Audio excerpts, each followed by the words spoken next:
To the onside hesitation. That should have been 2.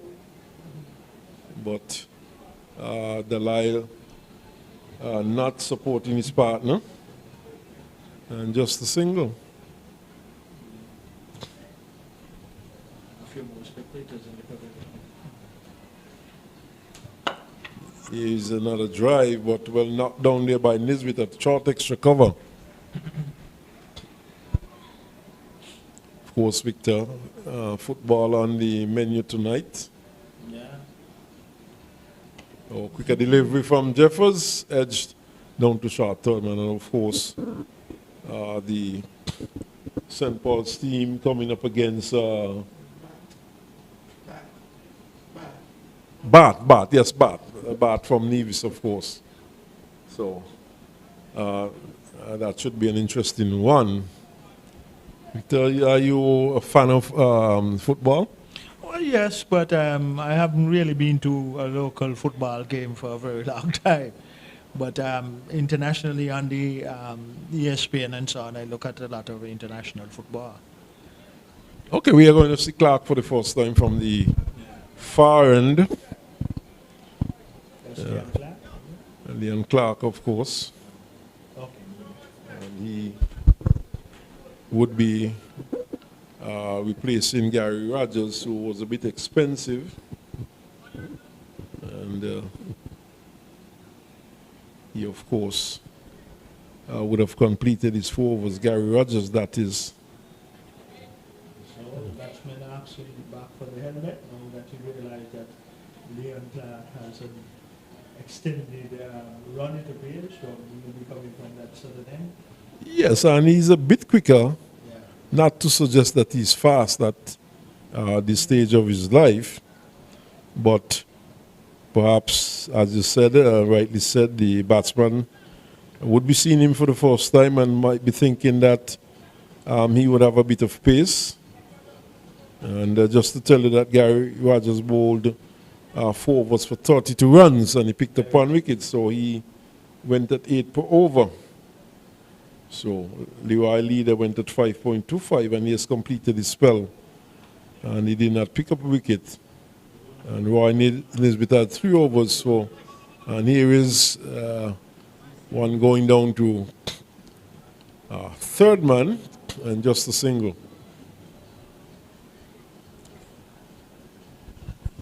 So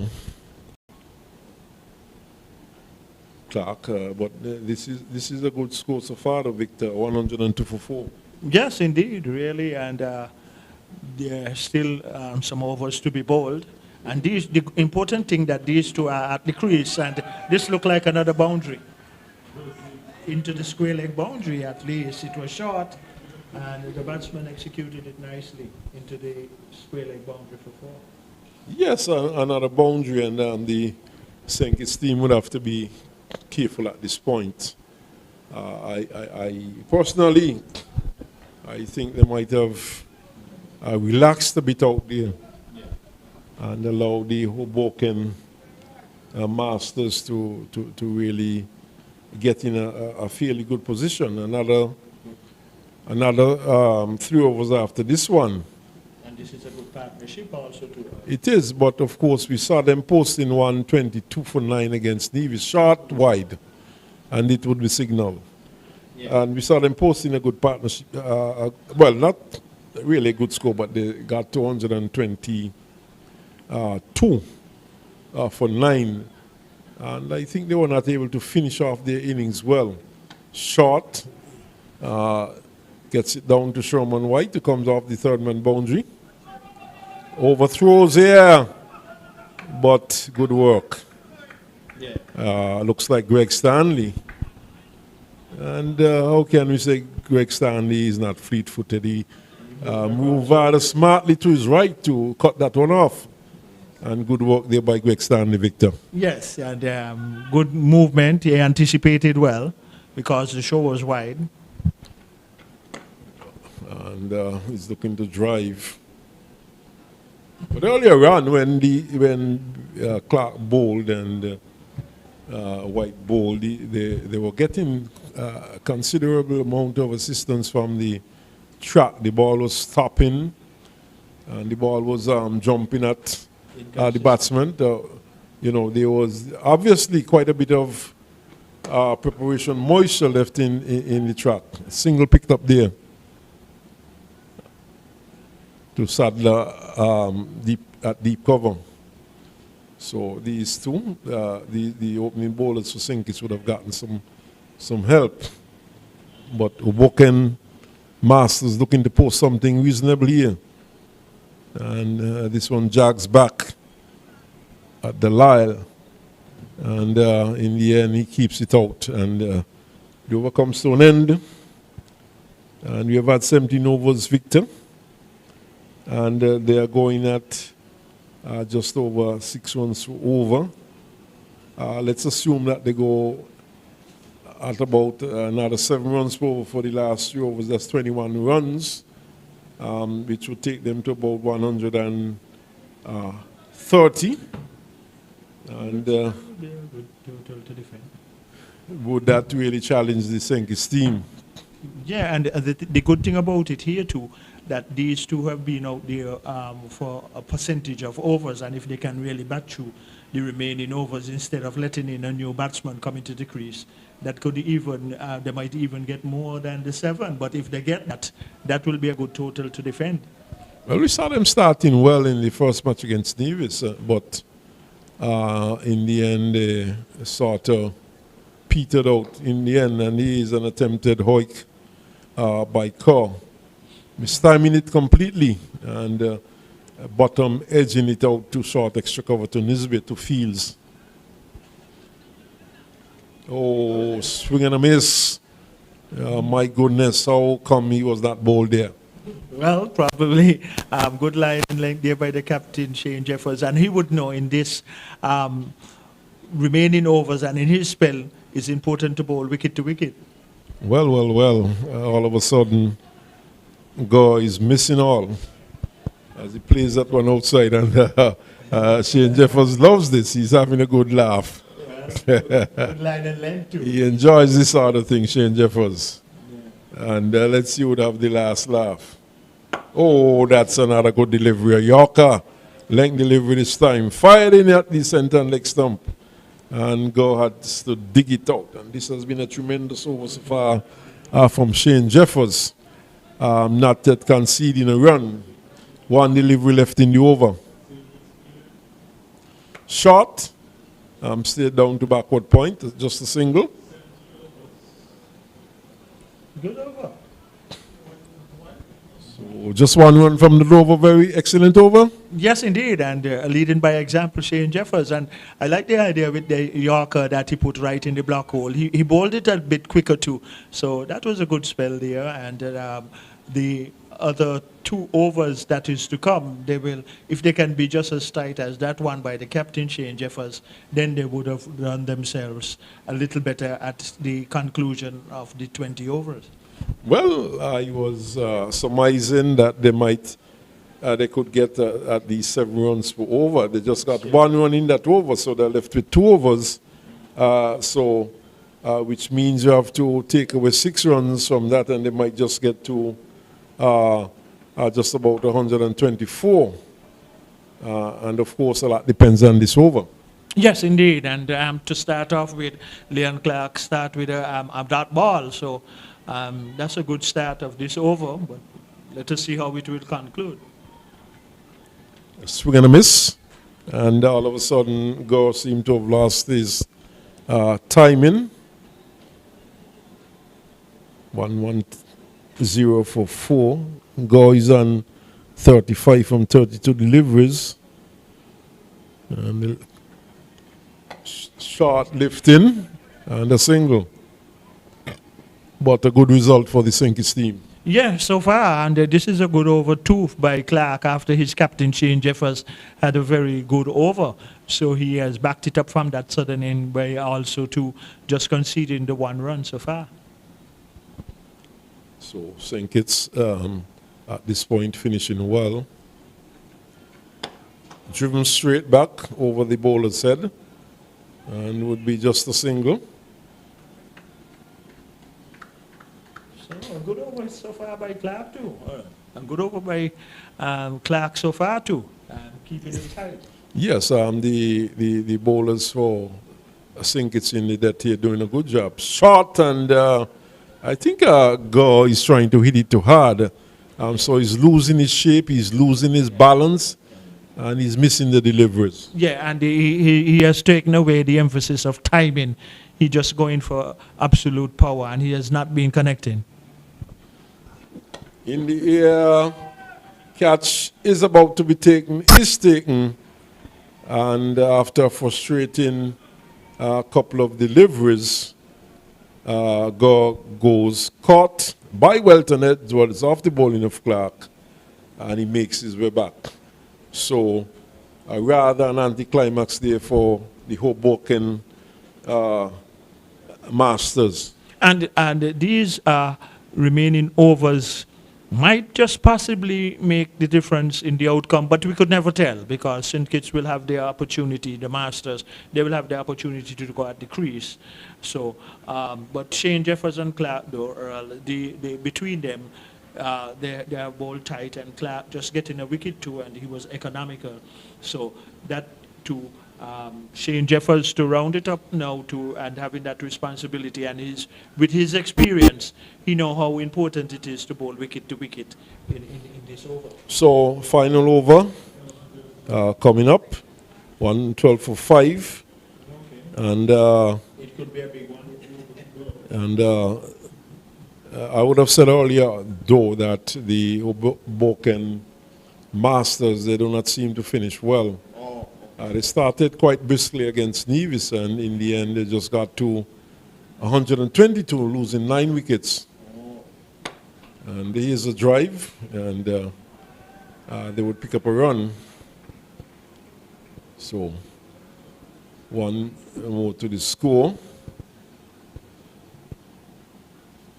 And the new batter there for the Hoboken is a Juni Ramki Buan.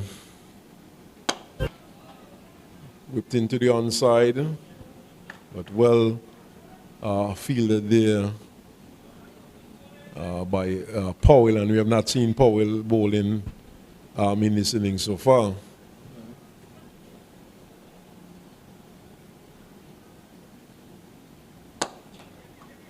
Not a single down, this time down to Sherman White. Long on, he comes in from off the boundary. But so far so good for St. Kitts. This has been a good over by Shane Jeffers, just 115, and that possible 130 becomes a possible. In fact, it beats leader and would run away for 4 at short backward square. And the leader, not the youngest of persons in that position, was unable to get down or able to dive and save a boundary. So 4 valuable runs there for the Hoboken Masters. Yeah, Shane Jeffers just trained a little down the leg side also too, but it was nicely timed and well earned 4 runs. I think the leader in his younger days could have done better though. He is one tucked into the onside and just a single. So they have reached 121 delivery left in this over, and it does not seem as though they're going to get to 130. And the best they could do at this stage is probably 126, but it's not going to happen. As it's played straight to Powell, who is at short mid-wicket. The over comes to an end. The innings comes to an end. 121 for 5, a very identical score to that which they would have made against Nevis earlier on. They would have scored 122 for 9. Now they have scored 121 for 5, which means that the St. Kitts team would have to get 1 run less than Nevis would have had to score against the Hoboken Masters earlier on. But it's innings break, and we're going to take a short break, and we'll be back as soon as play recommences.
Well, we're back here at Warner Park, and we're about to see the commencement of the second half of this match.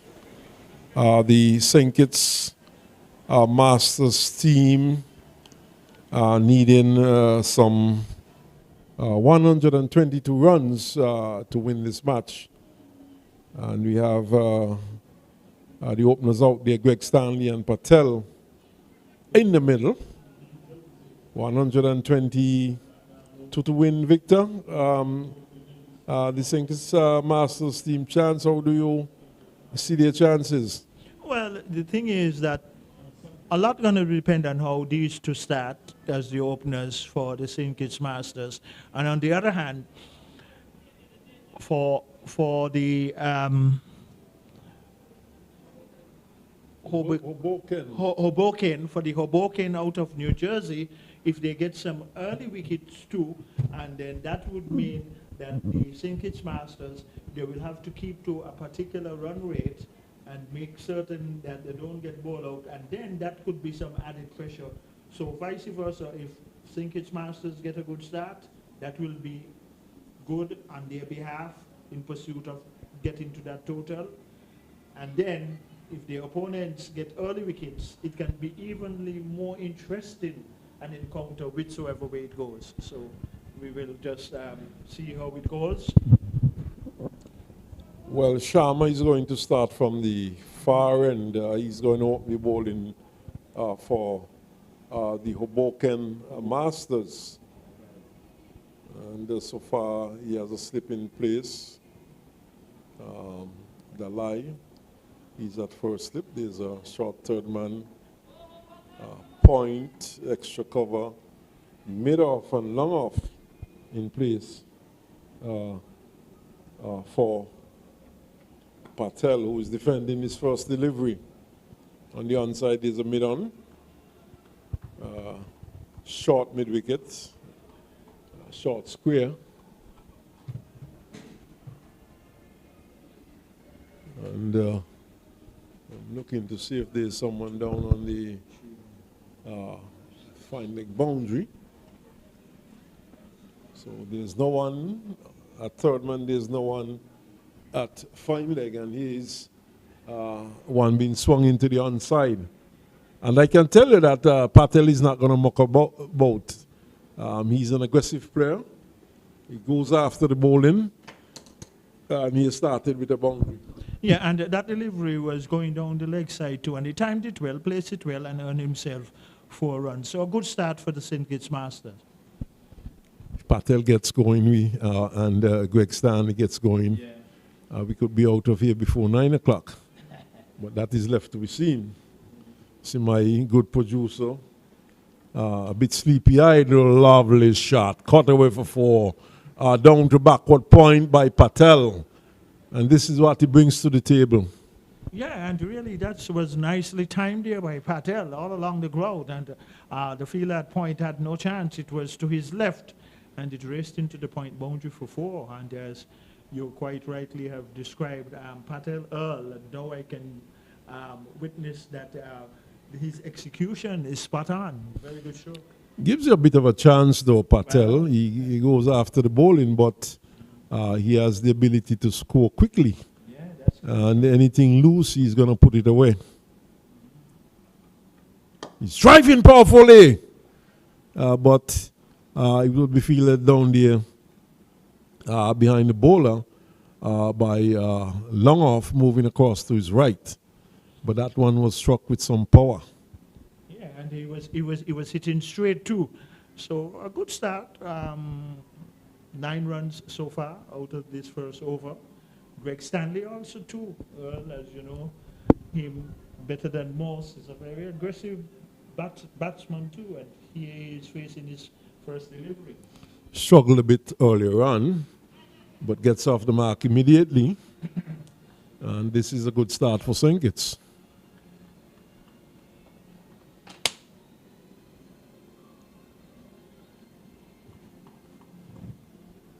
So 10 for no loss.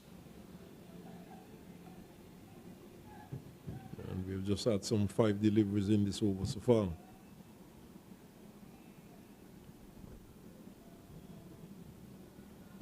Wide delivery and signal 2 by umpire Gums. 11 now for no loss, and this is only over number 1. Yeah, and really, the bowlers will have to be more on wicket-to-wicket deliveries, because if they're really going to defend their total 2, they will have to make the batsmen play often. Well, Patel really looks a good batter and a batsman in the AUC taking strike. So a good first over there for the St. Kitts Masters. Somewhat 11 runs, so good start. Both batsmen are having a little mid-pitch conversation after the completion of that first over. Patel and Greg Stanley for the St. Kitts Masters. Yeah, so just to remind viewers, they are chasing some 122 runs to win this one. And if the St. Kitts team could win this one, they would end the day having won both of their matches. But a long way to go still. And St. Kitts Masters at this point starting well, 11 for 1. And we are going to see Vias picking up the attack from the media center end. Of course, you know, the football is about to start over on the eastern side of the ground. St. Paul's coming up against Bath.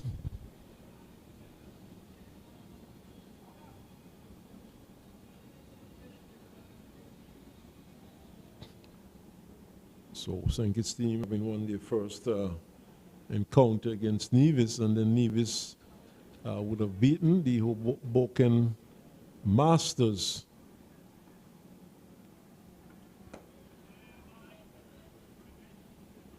Stanley picks up another run, pushing this one into the offside.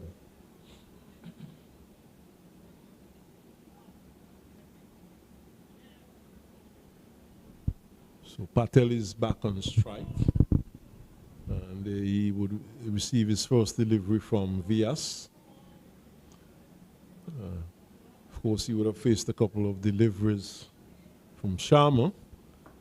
This is the first delivery he's facing from Vias. Short, and he's cutting and missing. And that's, of course, his bread and butter shot, and would have missed out there.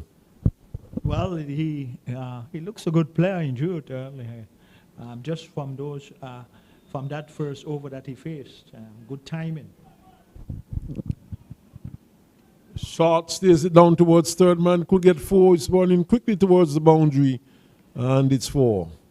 So well placed there by Patel. Yeah, playing with soft hands, just using the pace of the ball.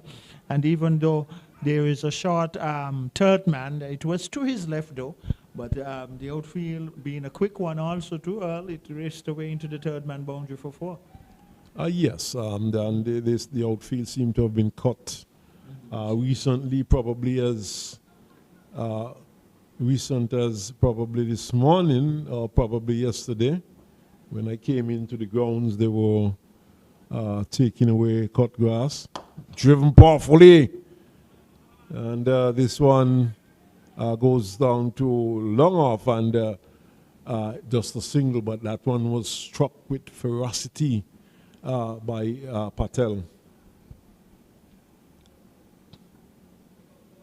So Stanley is himself in early days capable of such shots. Gets a loose delivery. It's a wide.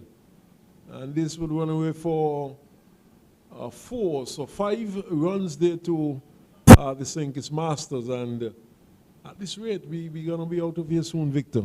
Well, our producer, Dixon, did made that prediction. And for the way that the Masters innings have started, it appears that way. And really, 4 wides. But that also is a concern also in the shorter version of the game, Earl, where bowlers will have to try to be more in control of their deliveries. Vias, outside the off-stump, banged Through extra cover for 4. Wonderful shot there by Stanley. He has come to the party. Well, and Stanley is that a batsman. We are very aggressive and anything loose. So obviously seeing these two, Patel and Stanley, anything loose to them, they're really going to capitalize on those deliveries. And they have done that very good so far. So, caught. Well caught. Brilliantly caught by the bowler. It was driven powerfully back to him. And he accepted quite gleefully. And the St. Kitts team lose their first wicket. So, the first wicket going down. And now the St. Kitts Masters 26 for 1. My producer has seen some drizzle. Still looking out, trying to spot any signs of drizzle. Of course, he has younger eyes. Yes, there's a bit of drizzle about. So, not heavy by any means, but nevertheless, coming down. So we would have had a wonderful day today, uninterrupted, and we're hoping that we do not have any further interruption, but Greg Stanley going well caught. Bold and caught, that is. By Vias. Top 1 for 15. So the game continues. Slight drizzle not enough to send the players packing. Welton Edwards has joined Patel at the crease. And we see an emergency fieldsman going on.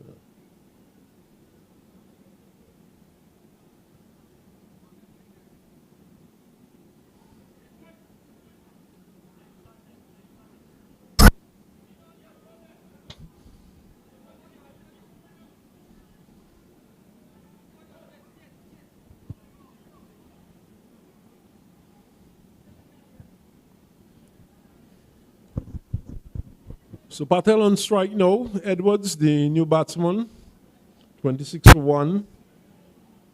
And we've had 2 completed overs.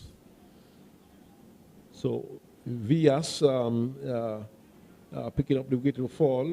15 runs from his first over and 1 wicket. Sharma, he would have picked up, well, in fact, he conceded 11 runs from his first over.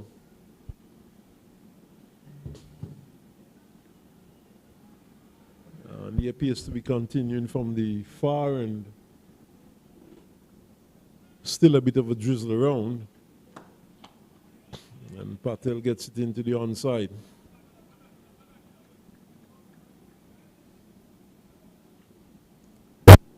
So the Hoboken Masters drawing first blood, picking up an early wicket, just 2 overs bowled so far. This one is whipped into the onside for 4 by Patel. It was loose on the pads, ill-directed, and he just whipped it down to fine leg for 4. So he continues on his merry way. Takes the score to 30 for 1. And Patel going great guns here. Victor, you seem to be hoping for a prolonged game. Not this evening at all. Well, the way Patel is going, that does not make a strong suggestion if I've been thinking that way. But very good batting by Patel. But like I said, it gives you a chance, though. Oh, another loose delivery down the onside. And Patel would have missed that one completely. Probably a bit too wide of the leg stump. Yeah. And he was looking to whip it into the onside, missed it completely. Quite a comfortable stance to Patel has, so he has equal balance whether going forward or backward. Oh, gets another wide one. So, really wide delivery. And then, in fact, That's a wide in any level of cricket, whether it's test cricket or That's right. four-day cricket or white ball cricket. Any format of cricket. Any level of cricket, that would have been a wide. So not good bowling there by Sharma. 32 for 1.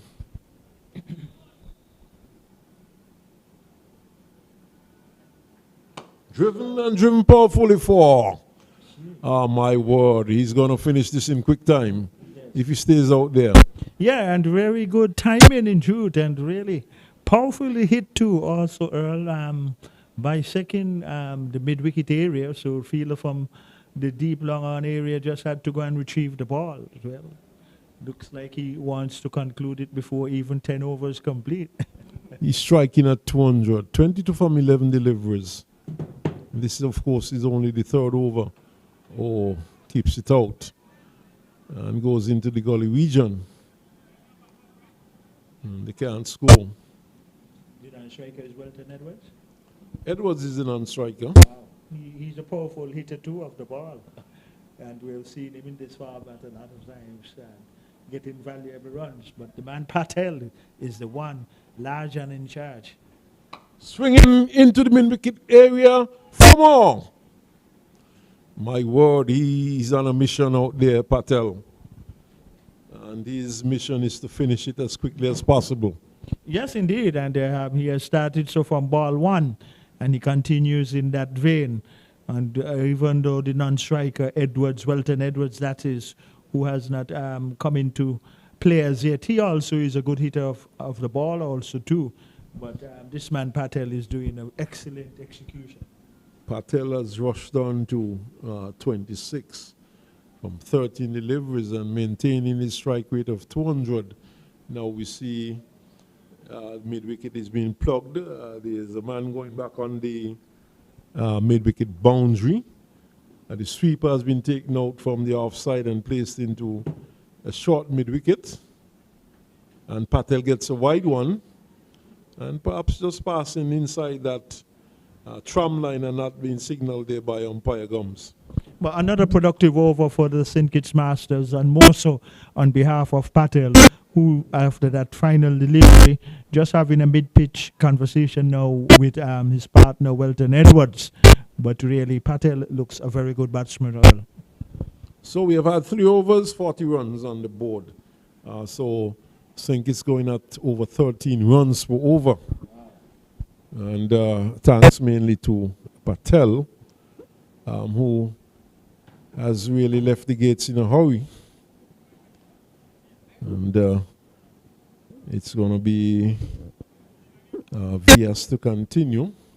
He is the lone wicket taker so far. And he would be bowling to Welton Edwards.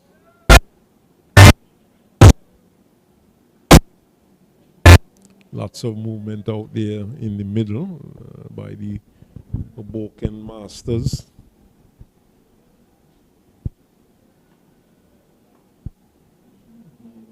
Very peculiar stats.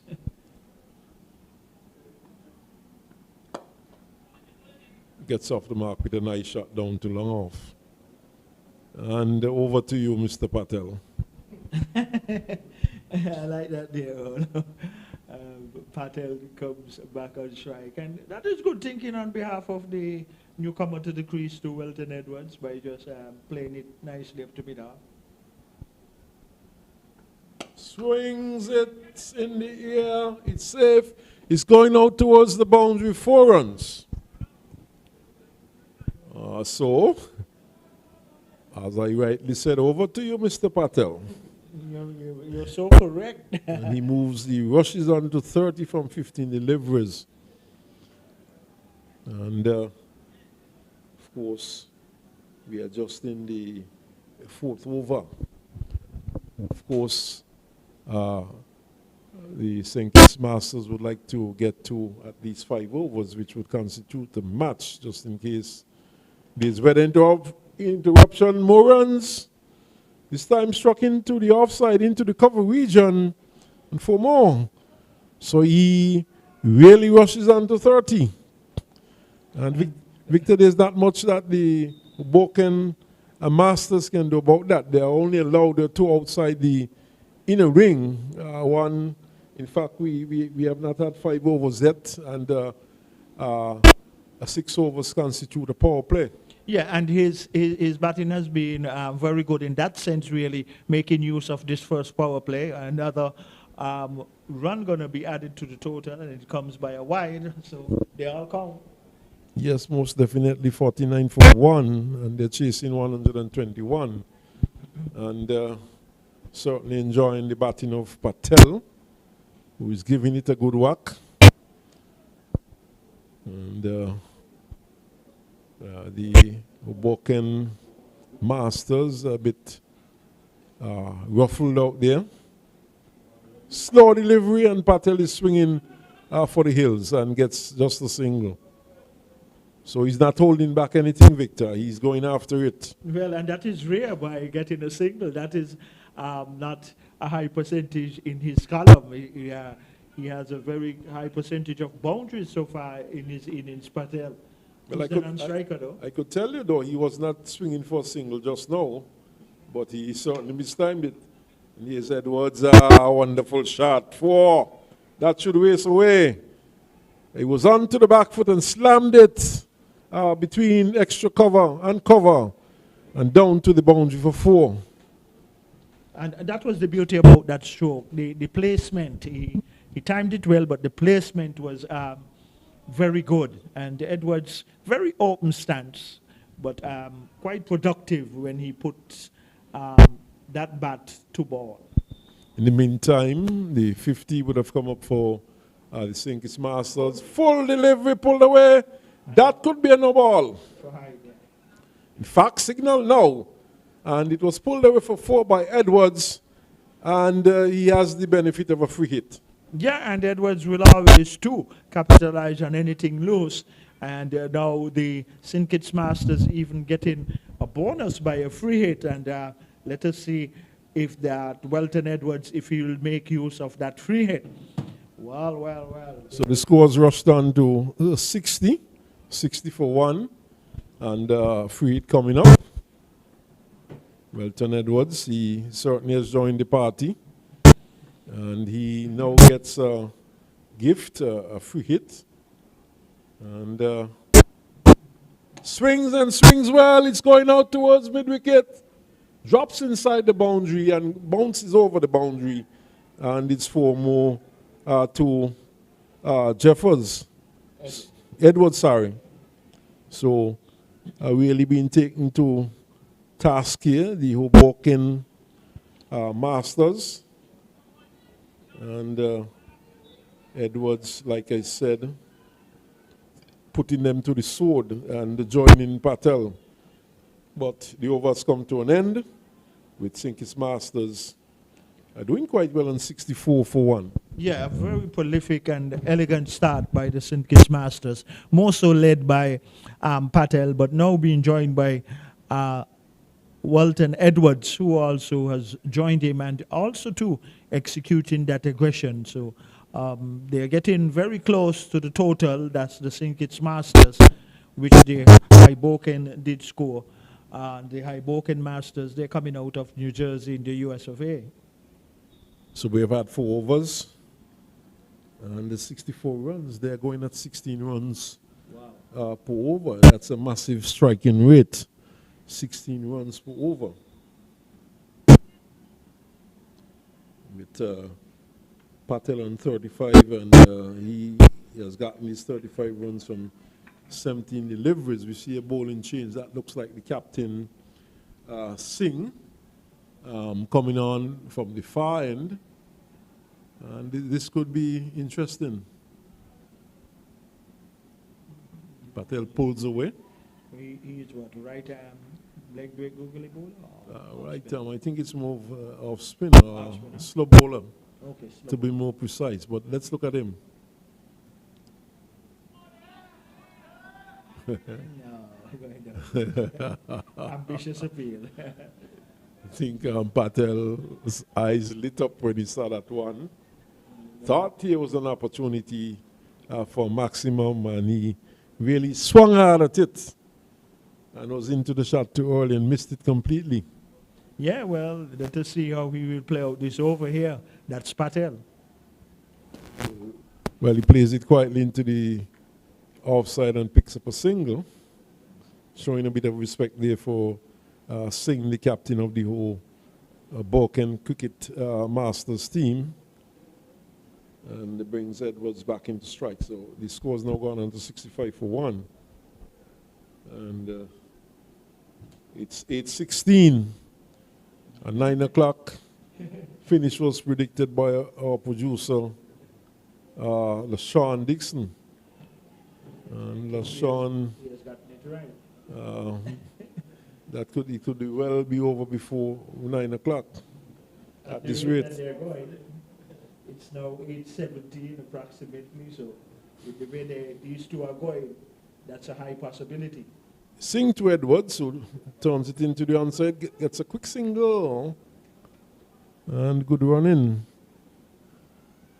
So it's not all big hits, they're looking for singles. Well, and that is good too, whereby the shot selection has been good, but also that run in between the wickets is also very valuable too. Oh, here's a short and wide one by Singh. And the signal too by the umpire. So, really and truly struggling at this point, the Hoboken Masters. Oh, he would have missed out there. Yeah. Fact, another wide, but that should have been put away for 4. There's no one at the backward square. And had he connected, that would have sailed away. But one more to the score, an extra delivery to be bowled. And just a single this time to Patel. Seems to favor the quicker stuff though. Yeah, he has been more exquisite against the quicker bowlers. Well, let's see what Edwards would do. Gets another gift, misses out, but a wide signal. But that one should have been put away. Well, they have been missing out those going down the leg side. So it seems like when it's more wicket-to-wicket deliveries, they're executed. Gets a good delivery defense. So Singh keeping things quiet a bit in this over so far.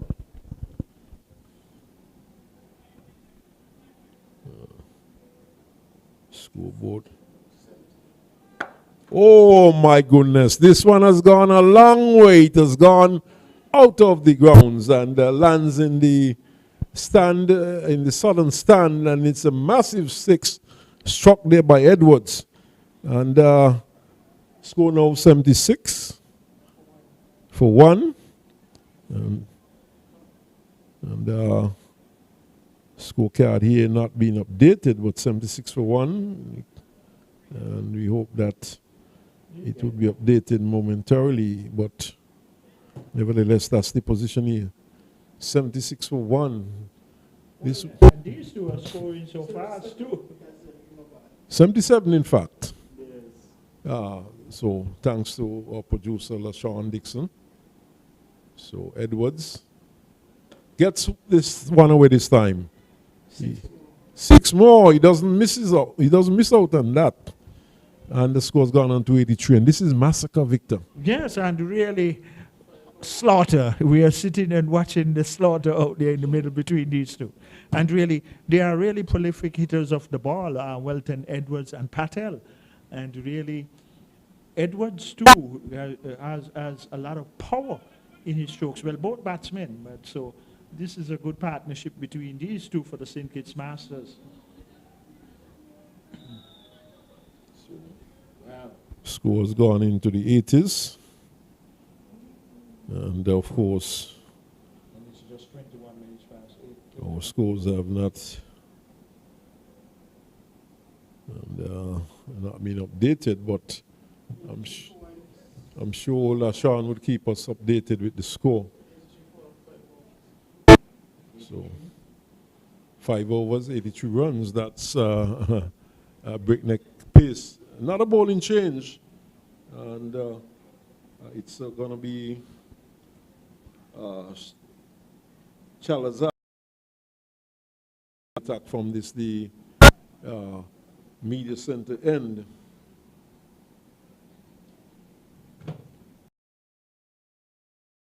Left arm around the wicket. Patel is cutting, thinking of a single, it's not on.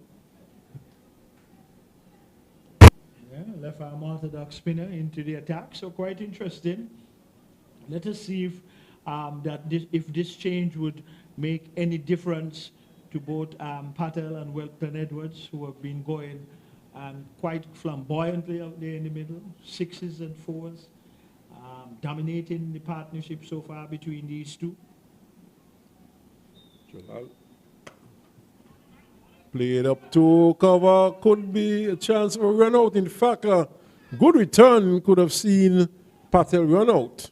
Yeah, I think the bowler should have positioned himself a little different too, but he was in front of the wicket. But in any event, the batsman Patel was home safely. I think he was out of his ground when the return came back, and oh my goodness, this one is really powered away by Edwards. Oh, the sound from the bat, Victor, sounded real good, and awful timing there by Edwards, and they're making mincemeat of the Hoboken Masters out there. Yeah, and really hitting it very powerfully to extra cover. Welton Edwards, he hits the ball with immense power, and he's really demonstrating it here, right here at Warner Park for the St. Kitts Masters. 88 for 1. Edwards is pulling out towards mid-wicket. Could get another boundary here and beats the fielder into the boundary. Oh my goodness, this is now 92. And this is finishing fast. This is going to finish before 10 overs at this rate. Well, that is what I was predicting at the rate that these two are going. And really, this is really a prolific partnership between Welton Edwards and Patel for the St. Kitts Masters. So, we're just in over number 6, and it's already 92. Oh my goodness. He stepped on his wicket. Here is Edwards really going too hard at this one. Looking to swing it from outside off into the onside and bottom edging it behind and not being able to score. Swinging and missing. The keeper appeals. But Edwards' back foot well grounded. So 92 for 1. Well, that has been a rating in this partnership too. A ball passing the batsman bat. There have not been many passing those two batsmen out there, Welton Edwards and Patel bat. They're now enjoying themselves with their conversation just after that over, and that has really been the slaughter right out there in the middle between Patel and Welton Edwards for the St. Kitts Masters. Edwards has almost caught up with Patel, who was gone a bit quiet in the last couple of overs. And it would be more appropriate for me to say in the last couple of deliveries, because we have only had some 6 overs. The power play coming to an end. And of course, the Hoboken Masters, they could place a couple more fielders outside the inner ring, but whether or not that is going to make much of a difference, the way these two are hitting the ball, that is left to be seen. So, and 92 for 1. Remember, the target is 122, so just another 30 runs needed, and needed from 84 balls. So it's Hardeep from the far end. Oh, he's cutting and missing. And Patel seems to have gone off the boil a bit. Yeah, and he has, he has lost his rhythm a little, but Edwards probably in the last few deliveries probably would have been getting more of the deliveries ball to him. But in any event, though, this really is a prolific partnership between these two. So Yazwal from the far end to Patel. Patel is cutting and missing. That's a good delivery. Yeah, indeed. Indeed, it was a good delivery. It was closer to the batsman, and even though it was probably looked like it pitched just on about off stump, but making a little height, and Patel was not able on that occasion to get back onto ball. As well, once more looking to break this partnership. Oh, this one is outside the off stump, and white signal, in fact. A little too wide there for the umpire's liking. And Patel seemed to have slowed up a bit. And they're not giving him anything to hit, and perhaps this is a deliberate ploy, bowling wide of the off stump to Patel to try and slow him down. Oh, quick single, and fumbled at mid-on. Played straight to the fielder, and he fumbled and allowed the run. Well, Patel did the ideal thing, I think, at this particular time. Handed it back over now to Edwards, who has been more consistently timing the ball in this latter part of their partnership at the moment. Oh, he's swinging wildly at that one. It's wide. And one more to the score. It has gone on to 95 for 1. And they have bowled a reasonable amount of wides too in this innings, even though both batsmen have struck a lot of good sixes and fours.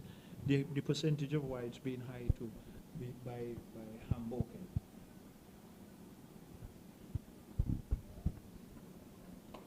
Oh, this one is airborne. Oh my goodness. That's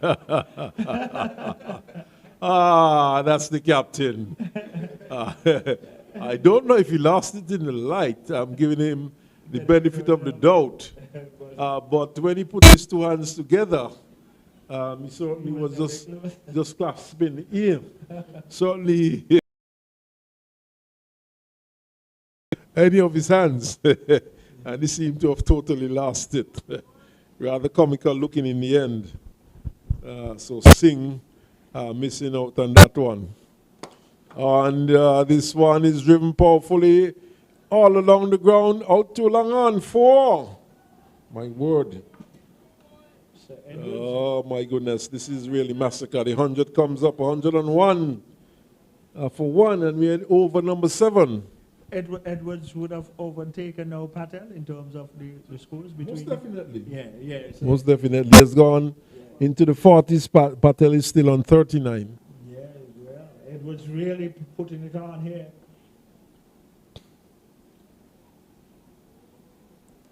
So he has well been taken to the sword. He swings it and swings it well down towards square leg. Just a single this time. The field on the mid-wicket boundary get a round of applause from his teammates, actually saving that from being another boundary. 8:29. This is not going to go to 9 o'clock. Definitely at this particular time. So Lashon Dixon, our producer, have predicted it quite accurate at this present moment. It's obvious that these two are going to finish it off before 9 p.m. Eastern Caribbean time here at Warner Park. So the Hoboken Masters not faring too well today. Both of these teams travel over to Nevis tomorrow. And I think the match is over in Nevis at 10 o'clock. The St. Kitts Masters take on the Nevis Masters. And then later at 2 o'clock, we should have the Hoboken coming up against the Nevis team over there at the VOGN grounds in Nevis. So more action tomorrow. And then on Sunday, this tournament climaxes with matches at Connery. And at 2 o'clock, there would be the grand final. Oh my goodness, powerfully struck back over the bowler's head. 4 more. My word. And this is really massacre here. Well, the presiding umpire, she will have to really keep her eyes out because these two batsmen, they're hitting the ball powerfully. Well, she takes 2 steps back. Charles Sahar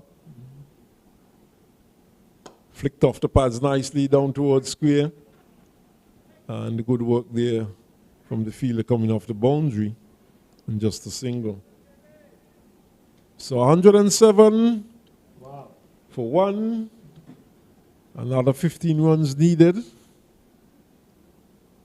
And it could very well happen in this over. How many deliveries so far? 2 deliveries. I'm not putting past these 2. Swings and swings in the 8s going out towards wideish on. That's a maximum there by Patel.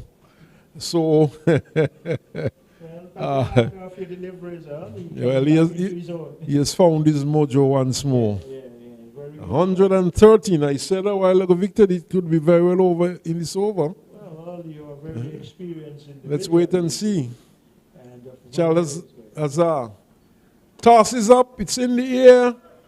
Charles Azar gets under it. Oh my goodness, drops it.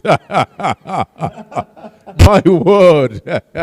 when that would have at least The easiest of catches. Allowing 2 runs there to Patel. My word. How many illegal deliveries to the ball? I think 2 more deliveries were 115. Okay, it can happen. 115, another 7 runs needed.